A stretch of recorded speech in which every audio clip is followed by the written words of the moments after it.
David Healy is a psychiatrist, a scientist, a psychopharmacologist, and an author. He studied medicine at Dublin and Cambridge, and he's now a professor at McMaster University in Canada.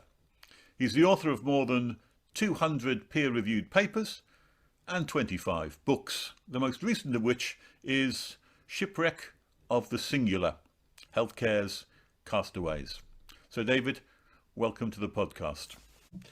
So David, before we begin with the questions, can you tell us something about yourself? How did you start out and how did you arrive at the point where you are now? That's a very good and complex question, and that I could talk about for the next hour, which is that I began life, well, I didn't begin life working in the lab, but after I did medicine, I thought I'd actually go into a pharmacology lab and do some research there on the brain-mind issues. I was always interested in how does the mind fit into the brain. It's easy to fit, the male mind into a brain, but the female mind is a much more complex thing, and I was curious about this. And so this is at the point where people had just begun to work out that there were neurotransmitters and things like that, and they did things, and we needed to pay heed to them, and the drugs we were using probably worked on them. So I was involved in fairly early research in the neuroscience area, and that led me to work on serotonin reuptake systems. So of course, when the SSRI group of drugs come on stream, companies turned to me as the kind of person who could tell other doctors what the serotonin system was and what the drugs might actually be doing to it. And this gave me an inside view on what doctors actually know about these things, on what the companies also knew, and generally how the system works. And it also meant that when the SSRIs actually became licensed in the UK, I was reasonably quick to use them and gave them to a few of my patients, two of whom became suicidal. And that threw up what I think has been the issue that I probably work on most still to this day. What happens when you have something evidently happening right in front of your eyes, and the scientific literature says, no, this can't be happening? Where's the mismatch coming from? And for me, the mismatch is very clear. I mean, I would have begun like most doctors, open to the idea that, well, maybe what I was seeing right in front of my eyes wasn't what was actually happening. But the more I've gone on with things, the more I've realized that actually the only thing we can depend on is what we see happening in front of our eyes. If we have the opportunity to ask more questions and check things out, get the person to try a different drug and see what happens then, that the scientific evidence as we have it, at least in medicine, is shouldn't really be called scientific evidence. We don't have access to the data. When you do get access to the data behind the apparent trials, you find there were people in the trials to whom the same things happen as seem to be happening to people right in front of our eyes. And then the issue becomes, how do the companies hide this? And that's introduced me to a compendium of tricks that companies use in order to hide these problems. And it's been intriguing, fascinating, but actually the science really comes from the harms these drugs do. The people who are harmed, who have motivation to chase the issues, and out of that, we make the breakthroughs, if we make any breakthroughs. Okay, you mentioned the tricks that some of these companies use to hide information, and one gets the impression that medicine is meant to have probably the gold standard of information because it has these double-blind, random control tests. You would expect that the information which you get from medical trials, at least, would be the very highest, the very best. How do we end up with not such good information then? What are these kind of tricks that we're talking about? Okay, well, a few things is, first of all, the idea that controlled trials are the gold standard evidence is a bit of a myth. Tony Hill, he's usually called Sir Austin Bradford Hill, but to his friends, he was called Tony. He's the person who's generally credited with having created RCTs. And he created them with no mystical views that they were going to offer the gold standard evidence. It just seemed to be a sensible thing to do, to randomize people to reduce bias as far as you could.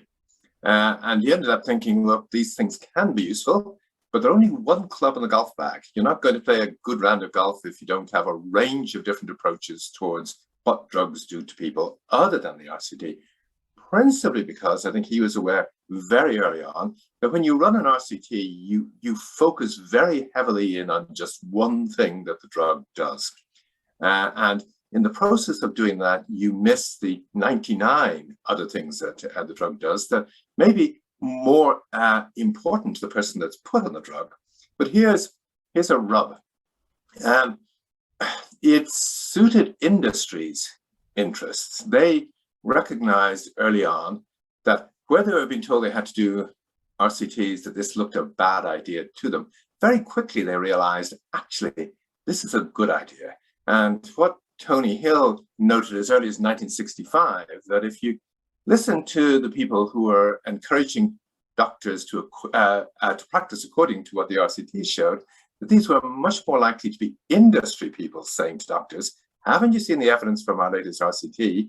Rather than doctors saying to doctors, we should practice according to the RCTs.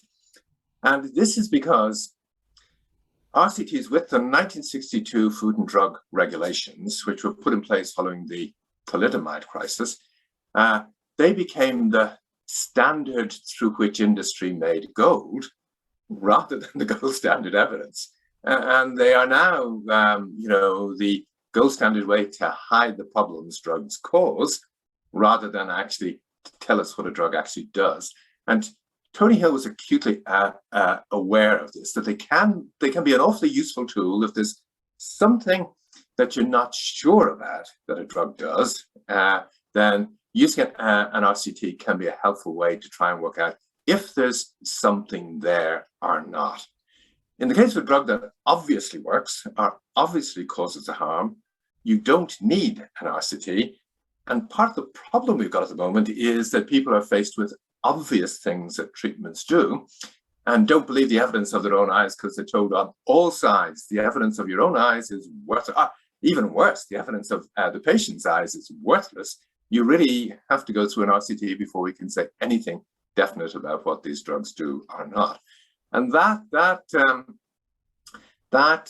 really took hold around 1990 with the SSRI group of drugs. The company that pioneered these things was Lilly, defending Prozac, who were saying that we've got doctors reporting on terribly sad cases, but actually they're just anecdotes, they're just misinformation. The controlled trials don't show that happening. Now, in terms of what the company, well, what they did and what the other companies have done with controlled trials is, the first thing is no one gets access to the data. When FDA and MHRA approve a drug to treat people who are depressed or to lower their cholesterol levels or thicken their bones or increase their peak flow rates, the regulators do not see the data from these trials.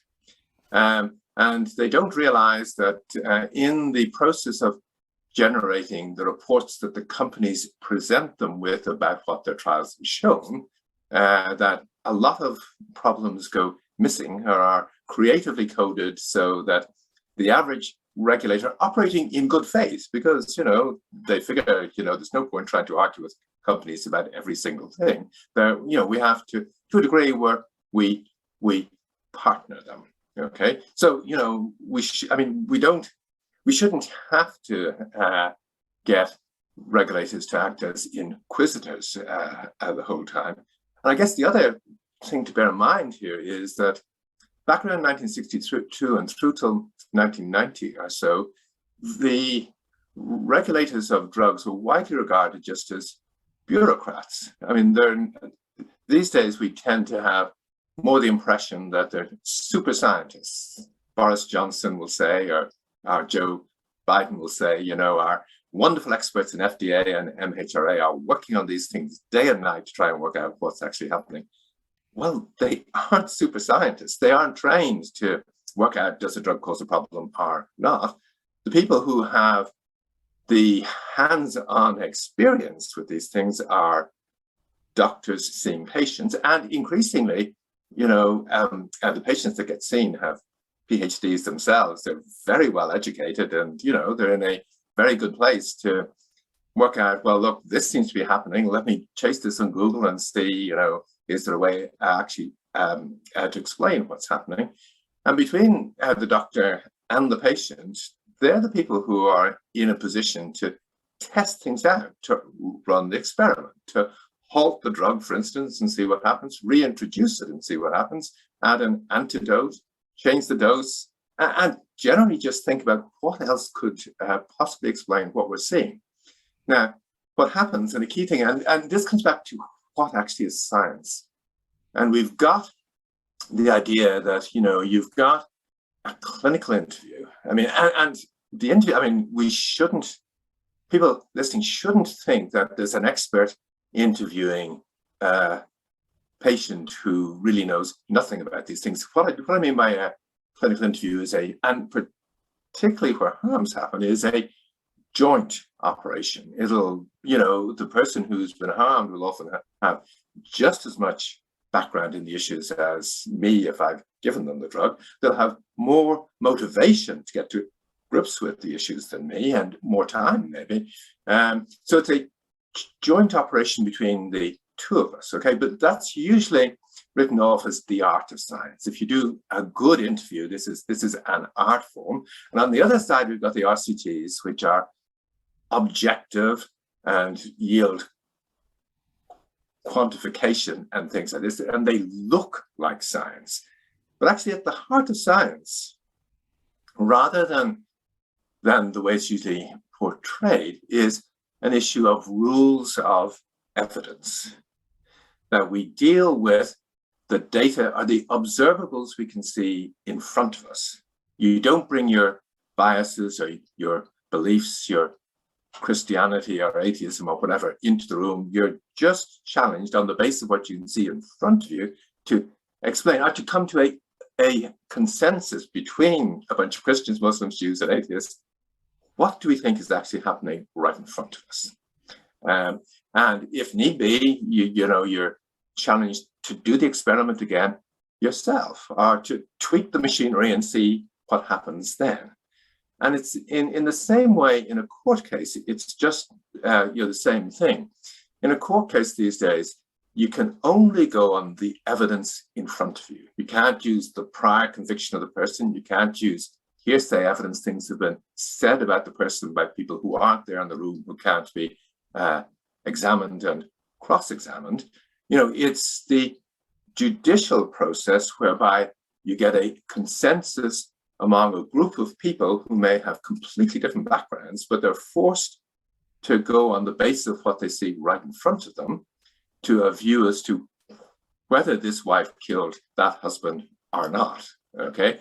And of course, the verdict they come to may not be right, but that's true of all of science. We come to provisional verdicts or provisional diagnoses, and the door has to always be open to recognizing that we may have things wrong, and further evidence may cause us to change our mind. So a clinical interview, if you think of a clinical interview as a judicial process, it's much more scientific than company RCTs, which hide the data, where the articles are ghostwritten and where there's been all sorts of tricks put in place to try and conceal from readers of those articles what actually happened in this trial. I have to say that, I come from a physics background, and we're much more used to having data put out there and available. I'm quite surprised to hear that, first of all, the data is not available. And also, I'm also incredibly surprised to hear that you say that some papers are ghostwritten, as if people's put their names on them, but they haven't actually contributed to the paper. Is that common practice? Yes. Okay, let me quickly answer the first thing you said, which was yes. I think physics has a lot going for it in that, I'm aware that a lot of people who work in both physics and also chemistry put the data on the internet rather than having it published in articles. And they're almost not interested in the views of the person who's produced the data. They just want to see the data and work with it, okay? Now, what we've got in the case of medicine is trials that are run with a commercial interest rather than trials that are run to explore what's actually happening. And in the case of all trials done, that's all company trials, there is no access to the data from them. The rationale put forward by the companies is that there's clinical confidentiality issues here. If you're in a trial for whatever rare disease, you might be the only person in Estonia, for instance, that has this illness. And if we say in our trial, we recruited people from France and Britain and Germany and Estonia, you could be identified, and we've got to make sure this can't happen to you. And if we're trying to make sure it can't happen to you, well, then we just have to accept the fact that it can't happen to anyone, if you see what I mean. We can't reveal the identities of anyone at all, or create the kind of situation where people could be identified. Now, this is a bit of a myth. What it says in informed consent forms is that we will not show your data to anyone. Now, that sounds nice to a bunch of people going into trials, but they don't realize that the companies have put it there on purpose. And the idea is to protect the company and their commercial interests rather than anything else. Most people going into trials, if asked about it, would say, well, wouldn't you want your data to be shared with other scientists so that, you're taking risks on the part of, in the hope that you're going to be helping your friends, your family, your community, and the wider world by doing these things. But if none of these people can be helped, if in fact you're putting your friends and community in legal jeopardy by virtue of the fact that there's no access to the data, for instance, if you're harmed and someone else goes on the drug and is harmed as well, the fact that your data isn't out there and the company has hidden what happened to you and says there was no evidence of this in the clinical trials we did, means that someone else that you may know may end up being unable to get justice or recompense or whatever by virtue of your contributing to a trial where your data was withheld. Hopefully that's clear. But to come back to the ghostwriting point, this all began around the 1980s, where companies began to outsource the way their clinical trials were run to contract research organizations. They were told by management consultants, your core business isn't to do clinical trials and isn't to write articles. Your core business is to develop drugs. Why don't you outsource the running of clinical trials to specialist companies who will compete for the contract on the basis of the speed with which they can do the trial and things like that, and produce the data you need, kind of thing. So they're the people that run trials. Like we talk about the Pfizer vaccine and the Pfizer trial. Pfizer didn't run the trial. There was a company called Icon that ran the trial, who subcontracted the running of the trial to various different companies, who subcontracted it further down to even more companies. And this is the kind of situation where things can slip between the cracks. But the other thing is that they outsource the medical writing of articles. Companies they did have the data from trials from the 1960s onwards, but the other people who had the data from trials were academic doctors. It was much more common to have trials run out of a few different hospitals in the UK with one or two leading people who would have had all of the data from the trials in their filing cabinet and who would analyze the data themselves and write it up themselves. Companies, when they employed contract research organizations who were operating to get the trial done as quickly as they could and speedily, they ended up becoming multi-center trials, which recruited more and more patients notionally, which sounds good to most people, except if you think about it, if you've got a very effective drug, we need much fewer people in the trial than if you've got a weak drug. If you recruit enough people, we can show snake oil works in a randomized control trial. So the companies, in order to get all the people in, began to run multinational trials. And they moved the trials to Eastern Europe and India and Africa and maybe Brazil or wherever.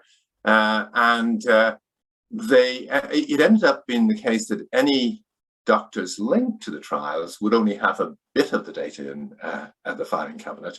And all of the data was collected in a centralized place, which essentially these places are what you could call offshore data havens. They're probably not on the US mainland or the UK mainland or anywhere companies would be forced to actually provide the data to if they were legally instructed to do so.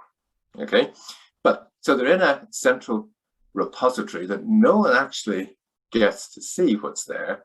And the CRO will transcribe stuff from what used to be the paper records into a kind of spreadsheet. These were the adverse events that happened or whatever.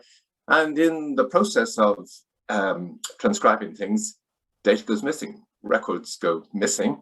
And ultimately, what happens then is that the spreadsheets are handed over to a medical writer who will actually usually be a PhD person who writes awfully well, who may live in a completely different continent to the continent in which the trial happened.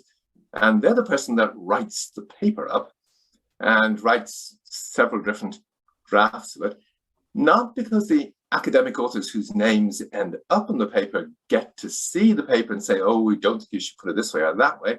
It's because the company, Pfizer's marketing department, get to see the paper and they want certain changes made. And then ultimately when the paper is written and the cover letter for sending the paper to the New England Journal of Medicine has been written by the medical writer also, the marketing department decides what academic names might fit well on this paper. And these days, it's intriguing in that, for instance, if a trial's run in India, all the authorship names will be from the United States, perhaps. You know, people who have not seen a single patient. But these are the people who the marketing department figure are going to be the best advocates for the drug. And that's why their names are there. Now, I can see you're awfully surprised by this. Let me tell you one wonderful story, and hopefully it's not going to take too long. I had to go to the United States, and I forget why. Maybe it's a court case or whatever, but I ended up flying business class, which I don't usually get to fly. And I was in business class figuring this is very comfortable. And this very attractive woman in probably her mid to late 30s or whatever climbed on board and took the seat beside me and put into the overhead locker one of, you know, the cylinders that we use to hold posters for academic meetings. She put that up in the overhead locker.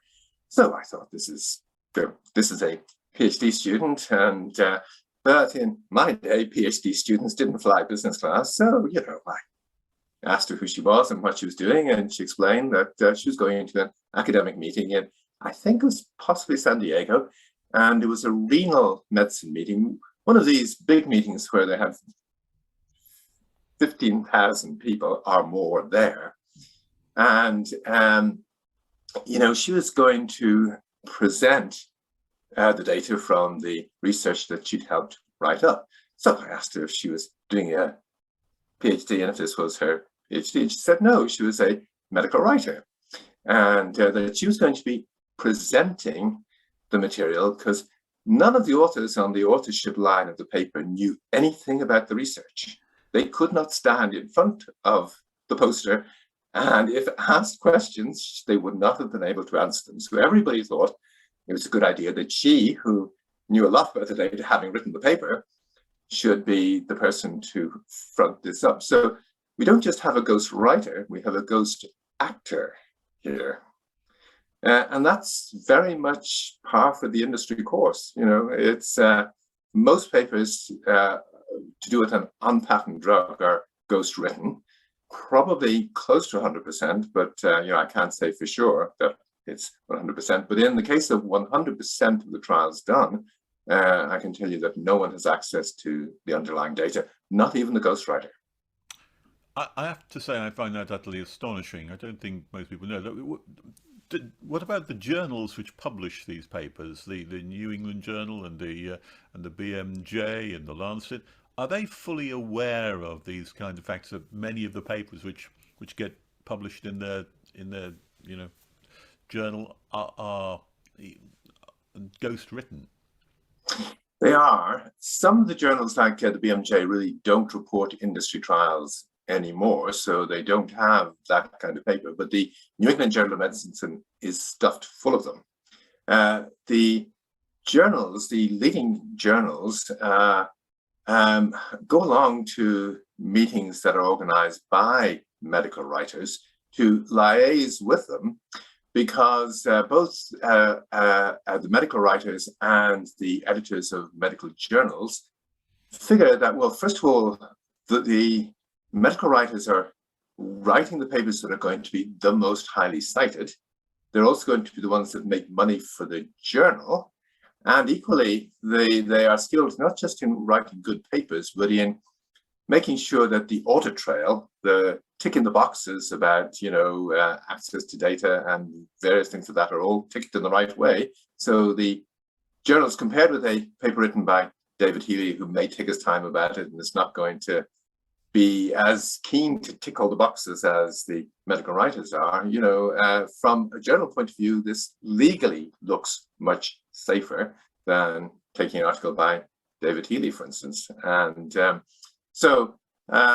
yes, the journals know all about it, and their response, it's a curious one to, it isn't just the journals know about it, it's the politicians, it's the regulators, it's virtually everyone within kind of medicine to some degree or other knows about it, but the response usually is, well, it's not our job to police the medical literature. So. Whenever I teach research students, and I'm teaching them to write papers, and I tell them that the thing that they must do is to make sure that whatever they put in the paper is so evidenced and so backed up that anyone who wanted to repeat what they were doing would have sufficient data to be able to do it. But it seems to me that for medical papers such as you've described, neither do you have the data, neither do you have the people who are responsible for conducting the trials, and there seems to be no way of checking anything which has been done. Yeah, you're right. I've actually been saying for a long time, but nobody pays any heed to it, that the greatest concentration of fake literature on earth centers on the drugs your doctor gives you. In the case, it isn't just that there's no access to the data, but if you think about RCTs of drugs, they actually cost a fortune to run. So no one else can run the experiment either. It's one thing for me to run an experiment in maybe physics or possibly chemistry that other people can reproduce. If I don't show just how I did it and don't show all the data, but other people can run it and check things out, that's one thing. But if I'm reporting on things that happen in the Hadron Particle Collider, and nobody else can build one and run one, then that's a completely different thing. And that's the kind of situation we have. RCTs cost millions to run. Nobody else, neither you nor I or whatever, is going to be able to run one and say, well, look, we didn't find what you found. So it seems to me we have a system then, from what you've described, is one which is open, at least, to misuse, put it at its mildest form. You could use stronger words than that, but it's certainly a system which is not going to be lending itself to giving us solid, robust data, information, pushing the barriers back of knowledge in order to be able to learn something better. It's not built for that kind of purpose, then, is it? No, it's not. It's built for the purpose of selling drugs, and it's working wonderfully well for that. It's converted poisons, and this is being used in the proper use of the word. When we give chemicals, we are taking a risk of poisoning you. Just as when we do surgery, we mutilate you. Now, we're doing it with good intentions, but it's a tricky thing to do, and we need to remember what we're doing, and we need to let you know what we're doing in order to hopefully bring the good thing out of it. But in what RCTs have done and what companies have done using RCTs is to convert the wider perception we have of these poisons into sacraments. That is, something that can only do good. And we're in the strange kind of position where the Catholic Church, who was good on sacraments like the Eucharist, recognized that the Eucharist can harm, and they've taken gluten out of it just in case. But we can't get people like Pfizer to recognize the gluten. They insist that their vaccines or drugs can do no harm, and that the injuries that happen to you and me or other people when we take these things are misinformation. But this comes back to the point I was making earlier, which is that when somebody comes in and reports to me that something other than what I've been told from the evidence is what's happening to them on either the vaccine or the drug, this is, as Leonard Cohen would say, this is the crack through which the light gets in.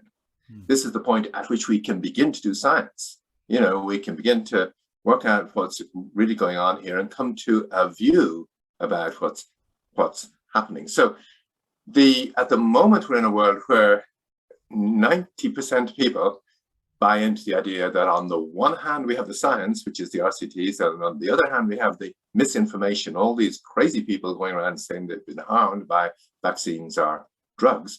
But in actual fact, as I see it, it's largely the other way around. We've got the science is happening where the harms are, and the misinformation is the controlled trials where there's no access to the data, where they've been ghostwritten to airbrush the problems out of existence. This isn't science. This is misinformation, literally. Let me bring you to a particular case in point then, because the world has been focused its attention, particularly the medical world has focused its attention on COVID over the past couple of years now, and we've had trials of very important vaccines which have been put through complicated systems in order to try to solve the COVID problem. How much misinformation would apply to those, in your view? The vaccinations which are now being rolled out to pretty well everybody on the planet. Yeah, well, I think I got in on this story early on with the SSRIs, where the way the system operates, or the way the game is being played, was laid down then. And you'd have to say that companies have learned more than they knew 20, 30 years ago. And they're more brazen, perhaps, if only because they've been able to get away with this for 20 or 30 years. So I think I regularly talk about the fraud charges the legal fraud charges that have been brought in the case of the SSRI trials. But I see these as being much more ethical and legitimate trials than the vaccine trials we have now. So I think we're in a worse situation now than we were 20 or 30 years ago, and I can see no real signs that things are actually going to improve. That there's too much consensus has built up around the idea that RCTs are the way to go. And what do you know? Pfizer have done RCTs, therefore, really people like David Healy, who cast doubt on this, are flat earthers, and you really shouldn't be listening to them. When, in fact, as I say, I think it's much more the other way around. And I think we're in a very tricky situation, and mandates have made things much worse. I can't see the basis for informed consent. Really, we should have access to the data if we're going to consent in an informed way. And if we don't have access to the data, there should be a good basis for trust. But the way FDA and other regulators have behaved over company trials in the last 20 or 30 years doesn't generate trust in me anyway. They've noticed what companies are doing. They write documents to say that the companies, when they do this, are breaching regulations, but they pay no heed to it. Let me give you a good example of it. and I won't, well, I can, and I will say which drug. I was involved with a group of colleagues looking at a drug called aripiprazole. This is also trademarked or branded as a Abilify, and it's been one of the drugs in the mental health field in the last 10, 15 years that has sold most. And this is a drug that the company were pushing for everything. And one of the ways to make money out of it in the last 10 years has been to get it approved for treating people who have bipolar disorder. So the company ran a trial, and there were approximately 33 clinical centers in the trial. And the hope was to get FDA to approve the drug for the maintenance treatment of bipolar disorder. And 30 of the trial centers roughly were in the United States, and 3 were in Mexico. The 30 centers in the United States produced results for a Abilify that would not have led to its approval by FDA. The 3 centers in Mexico produced results where everybody, who took a Abilify did fabulously well, became wonderfully wealthy, and virtually everybody who took placebo died. And when you mixed the results from the 3 centers into the United States centers, all of a sudden there was enough there for FDA to approve the drug for the maintenance treatment of bipolar disorder. FDA noted an unusual pattern of results between the different centers, but did nothing about it. Now, in the case of the Pfizer vaccine trials, we've got a similar profile of clinical centers, a lot of centers in the United States and some elsewhere in places that FDA are never going to visit. I'm not saying that I know anything has happened there, but I do know the way companies do things, generally speaking. So where's the grounds for trust here if, nothing gets done about these things? If FDA just turn a blind eye, or when I say FDA turn a blind eye, I have to say, most people would say that up till recently, while FDA generally turned blind eyes, they have also been the people who, because they're under more scrutiny than other regulators, who have acknowledged problems when other regulators like MHRA don't. Right. So, talking about on those Pfizer trials then, which the FDA have accepted, would you say that we can, from what we know of those trials, have confidence in the efficacy of the vaccines, or would that be in doubt according to what you said? Well, again, it comes back to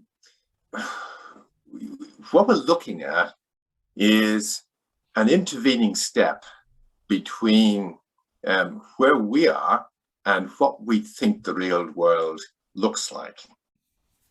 And the intervening step in this case posits that we're going to tell you that the vaccine works on the basis of the fact that it appears to reduce the risk of you getting infected. Now, that sounds good. It sounds as good as, we're going to tell you that these antidepressants work on the basis that they reduce Hamilton Depression Rating Scale scores. That also sounds good. You can reasonably expect that if your depression rating scale scores go down, that your mood's improving. Except in practice in these trials, and if you just forget the real world for the moment, just in terms of the trial itself, more people die on the active antidepressant in these trials than on placebo. And there's no evidence in the trials of people being able to get back to work, or people being restored to function any more on the active treatment than on placebo. In fact, the evidence we have, which hasn't been published, tends to point the other way around. So in the vaccine trials, we have more dead people on the vaccine than on placebo. We have the measure the company is using, which tells us this is a good way to test whether the vaccine works or not. But even in their own trial, more people end up dead on the vaccine than on placebo. So, there's a big issue in terms of trying to work out what's going on You're told this is the data, and most people are going to believe it. But if you look more closely at it, the story becomes murkier and murkier, and it's very, very hard to see how we get from what's happened in the trial, where more people die on the vaccine, to the apparent real world evidence we get from the media the whole time that it's only people who haven't had the vaccine that are dying. So how would a drug which is such as that more people die on the vaccine than on the placebo, how would that get approval? Well, that's what happens routinely. FDA approved the antidepressants, even though more people went on to a suicidal event in these trials. Well, why would they do that? Well, because FDA are not scientists and they're not curious. If FDA get curious, they land themselves with a lot more work. I mean, if you ask people who worked in FDA, they say it does not pay to get curious, because all of a sudden, you're going to have weeks or months of paperwork and committee meetings and politics. So it doesn't pay for FDA to get curious. They've agreed that if your Hamilton Depression Rating Scale score falls in 2 clinical trials, even though it doesn't fall in 98 other clinical trials, the regulation is if you've got 2 trials which show this kind of change, we will let you claim this drug is an antidepressant, even if the majority of trials don't show that change. Wow. What about, we've spoken about vaccine trials. What about trials for treatment trials of COVID?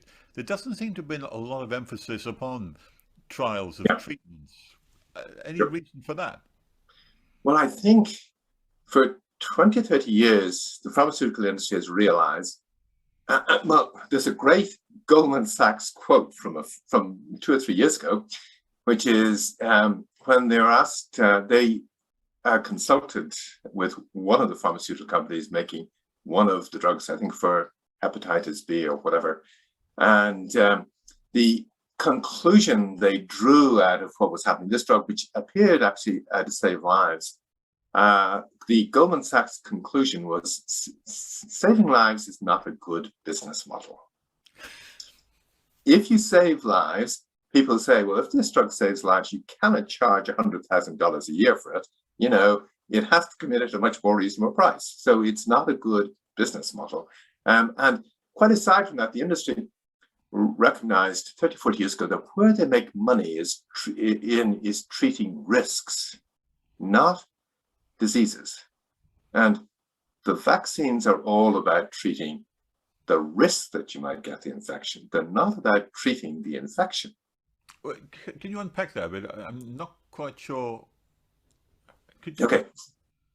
Well, if I am an older person and female, well, let me explain perhaps. I broke my shoulder a few years ago. I slipped and broke my shoulder and ended up being x-rayed and having a plate put in it to fix it. And it's been great. It worked well. But shortly afterwards, that's the kind of thing that, if you have a treatment like that, you can run a National Health Service for free, because, I had the plate put in the day this happened, and I didn't have to take any time off work. The health service didn't have to employ a locum, to fill my shoes. I was able to keep doing the work I was doing. So it's a treatment that kept people out of a hospital bed. It meant that people kept in work and things like that. So this is all good.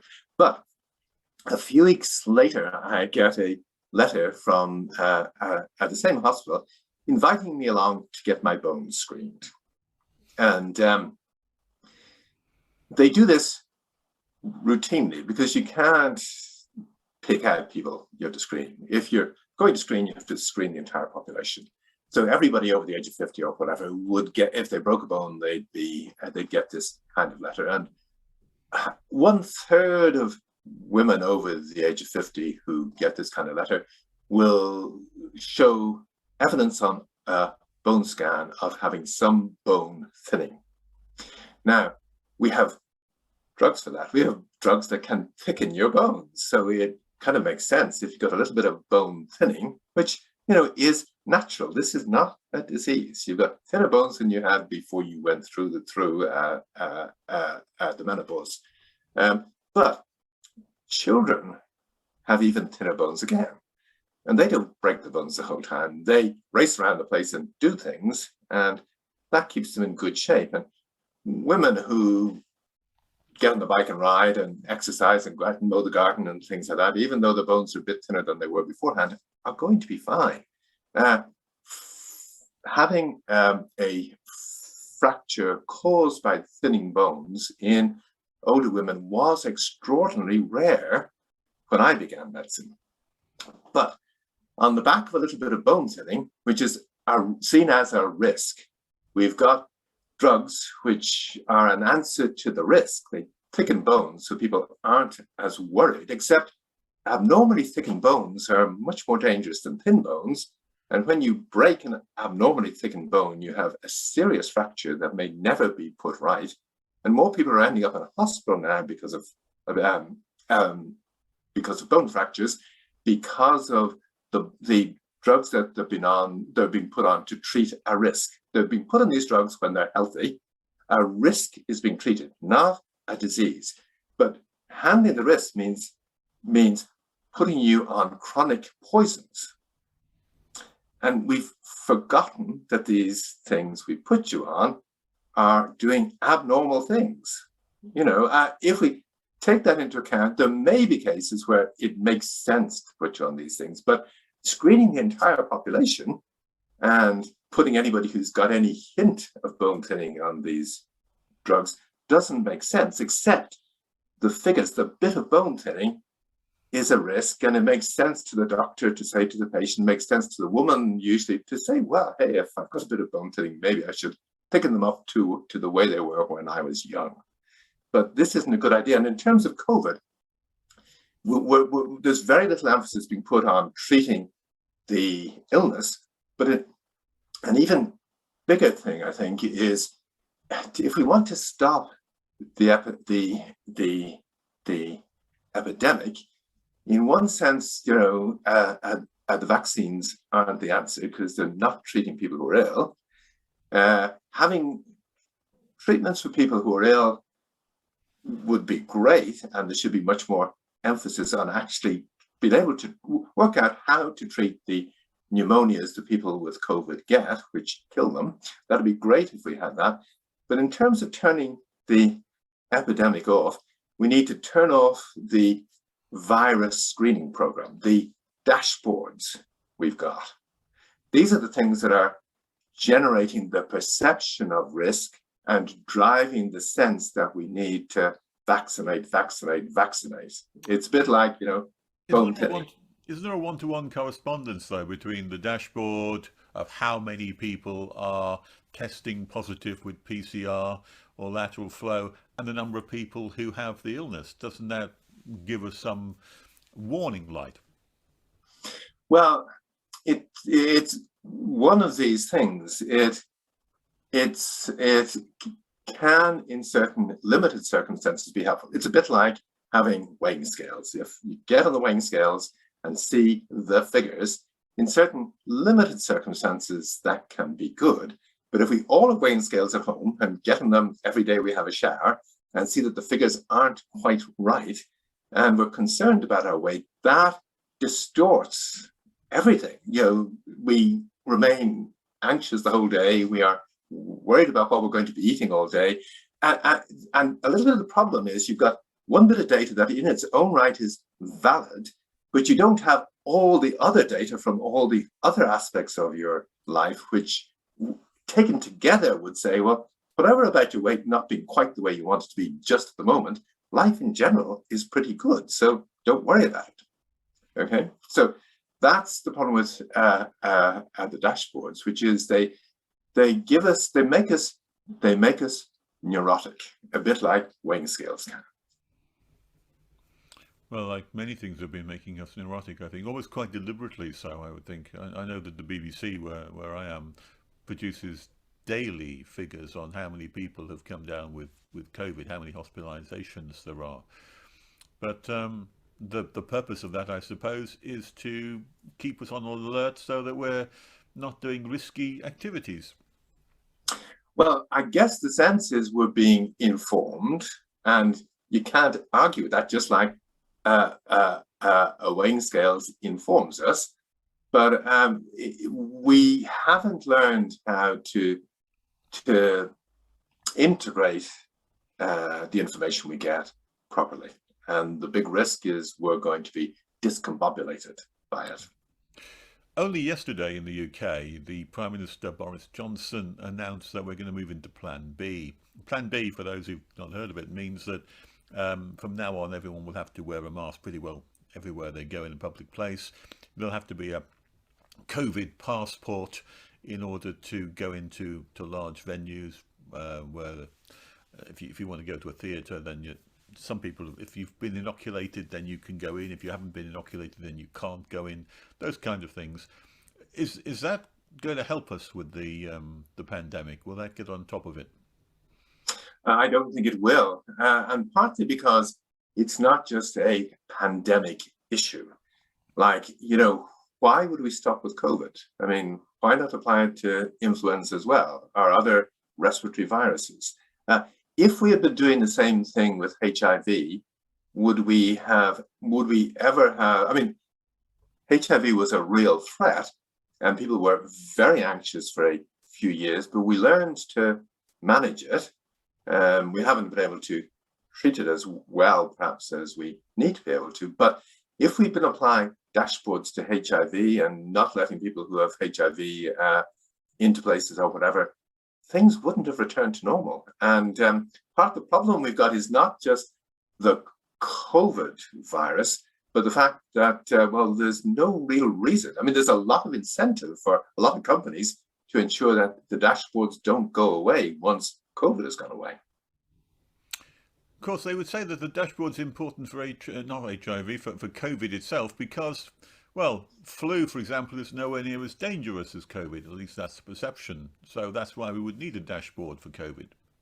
Yeah, I don't think that's the case. It may have been the case for the first year while we had COVID, when, because of fear and all sorts of things, we abandoned a lot of elderly people in the care homes, and they didn't just die from COVID, they died from being neglected and starving and things like that. A lot of awful things happened, generated because of the panic. It was a lot of what happened, a lot of what went wrong stemmed from the panic. And again, your point about the media, is it being fed with the media? The media it's just been too easy a job for the media to just roll over and produce endless stories about panic, rather than trying to say, wait a minute here, maybe things aren't quite as bad as all this. I was going to make one other point about that, though. Oh, yes. Here's a point for you. When we talk about treatments and dashboards and all, we're talking generally about a lot of high-tech things. And one of the things that occurred to me and a colleague around March of last year, when the epidemic was taking off, there was a lot of early talk about possible treatments like hydroxychloroquine and things like that. Everybody was wondering what might be a useful drug that we could use to treat this condition. And this was early at a point that it was actually becoming clear that the people who seemed to be most at risk were older people, and older people in residential homes and care homes. And he and I thought about this and said, well, look, rather than look for the drug that might be the most useful thing to treat COVID, shouldn't we be looking at the fact that a lot of these people are on 9 or 10 different drugs? This is an area where the other pandemic we have, which is a pandemic of overtreatment, shows its hand most in that people are on tons of different drugs. Wouldn't it be an idea to try and get the medication burden of these older people reduced? Maybe reduced from 10 to 5 drugs or whatever. Pick out the ones that they really need and see what else could be removed. That this might be a good idea. Now, there have been three epidemiological studies that have been run since, which support what we said. One of them in particular saying that the second biggest factor after age for death from COVID is the number of medicines you're on. Mm-hmm.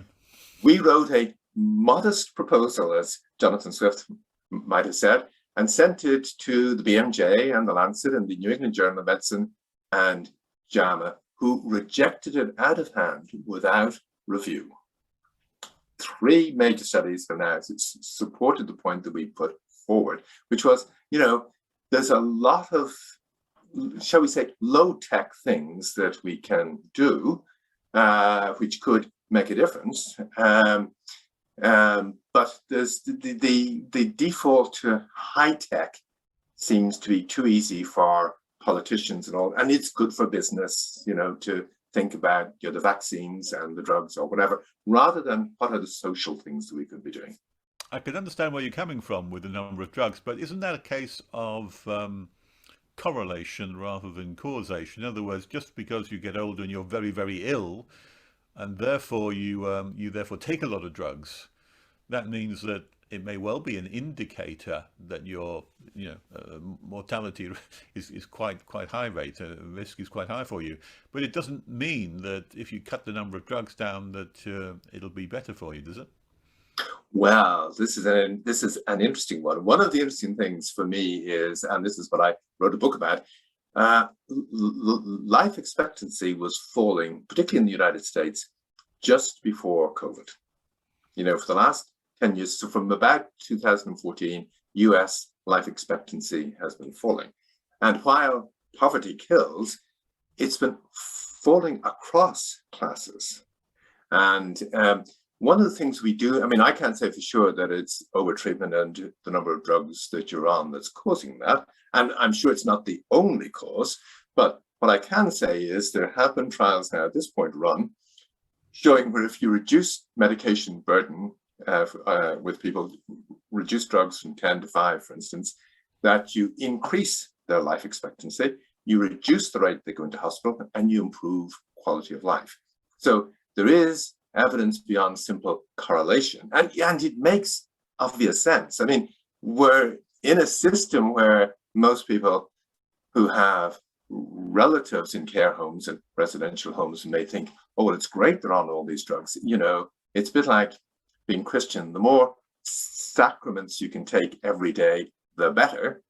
But if it's a case of what we're giving you are poisons, we can all say, yeah, there's a good place for 1 or 2 poisons from time to time. And if I'm forced to take 2 or 3 regularly, well, this is going to be tricky, but maybe I can do it. But 10 poisons daily, every day of the life, is this really a good idea? Just in purely common sense terms, people would say, that isn't a good idea. Thank God we're not giving poisons, they'd say. Indeed. We've rapidly approached the end of our talk now. Can I just ask you one last quick question? And that is, looking at the COVID pandemic from hindsight of 2 years now of being through it, what steps would you advise governments or people with some control of the levers of power, what would you actually say they should be doing in order to bring this to an end now? Are there any quick, simple approaches they should be taking? Yeah, I think what we're seeing is, what we've got with COVID and the vaccines is the culmination of a story that's been building for 30 years, which has led to over-treatment generally. And if we're going to get to grips with this, governments, and I have been writing this to governments, saying you need to recognize there is no access to clinical trial data, and that the literature is ghost-written and it hides the benefits and hides the harms. And until this changes, there's going to be no change in what's happening. So I don't think we can, I don't think it's an issue about just trying to get to grips with COVID. I think there's a bigger picture here that we need to get to grips with. And at the moment, there's no signs that people are going to get to grips with it. All of the indications are that things are actually going to get worse. David Healy, thank you very much for a fascinating conversation and for your time today. Thanks. Thanks for asking me, Phil.